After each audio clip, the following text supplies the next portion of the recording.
దేశ రాజకీయాల్లో 2026 అసెంబ్లీ ఎన్నికలు కొత్త సమీకరణాలకు నాంది పలకబోతున్నాయనే సంకేతాలు స్పష్టంగా కనిపిస్తున్నాయి.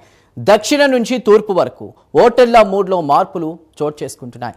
ఎక్కడో ప్రాంతీయ పార్టీలు తమ పట్టు నిలబెట్టుకునే ప్రయత్నం చేస్తుంటే మరెక్కడో జాతీయ పార్టీలు ఆధిపత్యాన్ని బలోపేతం చేసుకునే దిశగా కదులుతున్నాయి. ముఖ్యంగా తమిళనాడు, వెస్ట్ బెంగాల్, అస్సాం, కేరళ రాష్ట్రాల్లో జాతీయ మీడియా నిర్వహించిన భారీ స్థాయి ప్రీ పోల్ సర్వేలు రాజకీయ సమీకరణాలపై ఆసక్తికరమైన చిత్రం చూపిస్తున్నాయి. ఇంతకీ ఈ 4 రాష్ట్రాల్లో ఎవరు పైచేయి సాధించబోతున్నారు? ఎవరికి మెజారిటీ, ఎవరికి షాక్? ప్రీ పోల్ సర్వేలు చెప్తున్నటువంటి ఈ భారీ సంకేతాలు 2026 ఎన్నికల ఫలితాలకు ట్రైలర్గా మారుతున్నాయా? అసలు గ్రౌండ్లో ఓటర్ల తీర్పు ఏం చెప్తోంది?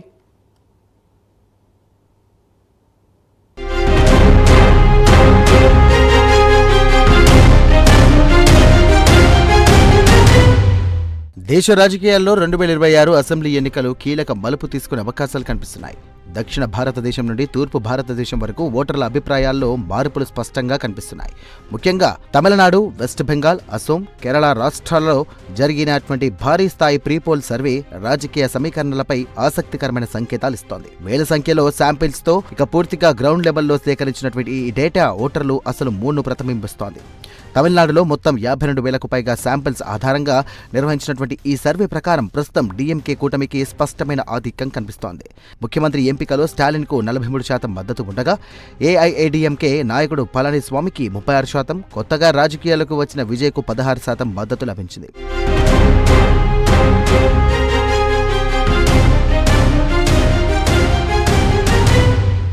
ఓటింగ్ శాతం పరంగా చూస్తే డీఎంకే కూటమి 41% వద్దగా ఉండగా ఏఐఏడీఎంకే కూటమి 38.5% వద్ద నిలిచింది. ఇక టీవీకే పార్టీ సుమారు 14% ఓట్లతో కీలక ఫ్యాక్టర్గా మారే సూచనలు కనిపిస్తున్నాయి.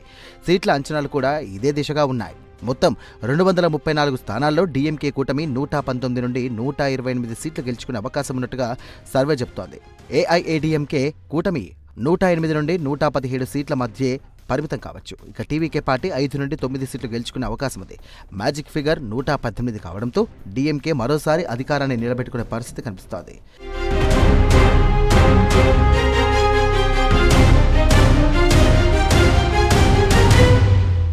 ఇక వెస్ట్ బెంగాల్ విషయానికి వస్తే అక్కడ పరిస్థితి పూర్తిగా ఒకే పార్టీకి ఆధిపత్యానికి సూచిస్తోంది. మొత్తం 59,000కు పైగా శాంపిల్స్ ఆధారంగా నిర్వహించినటువంటి ఈ సర్వే ప్రకారం తృణమూల్ కాంగ్రెస్ స్పష్టమైన ఆధిక్యంలో ఉంది. ముఖ్యమంత్రి ఎంపికలో మమతా బెనర్జీకి 48% మద్దతు ఉండగా బీజేపీ నాయకుడు సుబేందు అధికారి 30% వద్ద ఉన్నారు. ఓటింగ్ శాతం పరంగా చూస్తే టీఎంసీకు 48% మద్దతు ఉండగా బీజేపీకి 30% వద్ద ఉంది. ఇతర పార్టీల ప్రభావం చాలా తక్కువగా ఉంది. సీట్ల అంచనాలు కూడా ఇదే విధంగా ఉన్నాయి. మొత్తం 294 స్థానాల్లో టీఎంసీ కూటమి 178 నుండి 198 సీట్లు గెలుచుకునే అవకాశం ఉన్నట్టుగా సర్వే చెబుతోంది. బీజేపీ కూటమి 100 నుండి 110 సీట్ల మధ్య ఉండే అవకాశం ఉంది. మ్యాజిక్ ఫిగర్ 146 కావడంతో టీఎంసీ మరోసారి స్పష్టమైన మెజార్టీ సాధించే పరిస్థితి కనిపిస్తోంది.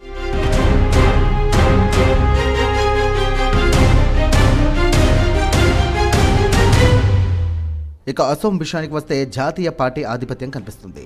అస్సాంలో నిర్వహించినటువంటి సర్వే ప్రకారం ప్రస్తుత రాజకీయ పరిస్థితుల్లో అధికారంలో ఉన్న ఎన్డీఏ కూటమి ఆధిక్యంలో ఉన్నట్టుగా సంకేతాలు కనిపిస్తున్నాయి.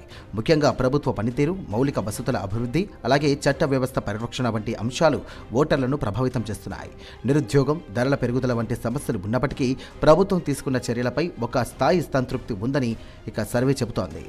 అస్సాంలో మొత్తం 126 అసెంబ్లీ స్థానాలు ఉండగా మ్యాజిక్ ఫిగర్ 64. ప్రీపోల్ ట్రెండ్స్ ప్రకారం ఎన్డీఏ 70 నుండి 80 సీట్ల మధ్య గెలుచుకునే అవకాశం ఉంది.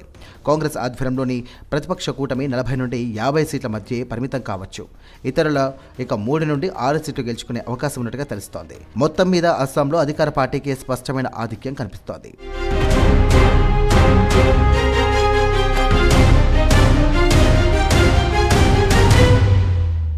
ఇక కేరళ విషయానికి వస్తే అక్కడ పరిస్థితి పూర్తిగా భిన్నంగా ఉంది. సాంప్రదాయంగా కొనసాగుతున్న ఎల్డీఎఫ్, యూడీఎఫ్ మధ్య ద్వంద్వ పోటీ ఈసారి కూడా కొనసాగుతోంది. అధికారంలో ఉన్న ఎల్డీఎఫ్ ప్రభుత్వ పనితీరు, ముఖ్యంగా ఆరోగ్యం, విద్య, సామాజిక సంక్షేమ రంగాల్లో తీసుకున్న చర్యలు ప్రజల్లో మంచి అభిప్రాయాన్ని తెచ్చుకున్నాయి.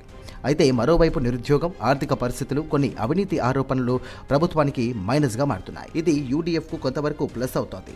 బీజేపీ విషయంలో కేరళంలో ఇంకా పూర్తి స్థాయి ప్రత్యామ్నాయంగా ఎదగలేకపోయింది. కొన్ని ప్రాంతాల్లో ఓటు శాతం పెరుగుతున్నప్పటికీ సీట్ల పరంగా పెద్దగా ప్రభావం చూపే స్థాయికి చేరలేదు. ప్రధాన పోటీ ఇప్పటికే ఎల్డీఎఫ్, యూడీఎఫ్ మధ్యనే ఉంటుంది. ఇక కేరళంలో మొత్తం 140 అసెంబ్లీ స్థానాలు ఉండగా మ్యాజిక్ ఫిగర్ 71. సర్వే ప్రకారం ఎల్డీఎఫ్ 65 నుండి 75 సీట్ల మధ్య గెలుచుకునే అవకాశం ఉండగా యూడీఎఫ్ 60 నుండి 70 సీట్ల మధ్య నిలిచే అవకాశం ఉంది. బీజేపీ ఇతర పార్టీలు కలిపి ఇక 0 నుండి 5 సీట్ల వరకు మాత్రమే ప్రభావం చూపే అవకాశం ఉన్నట్టుగా తెలుస్తోంది.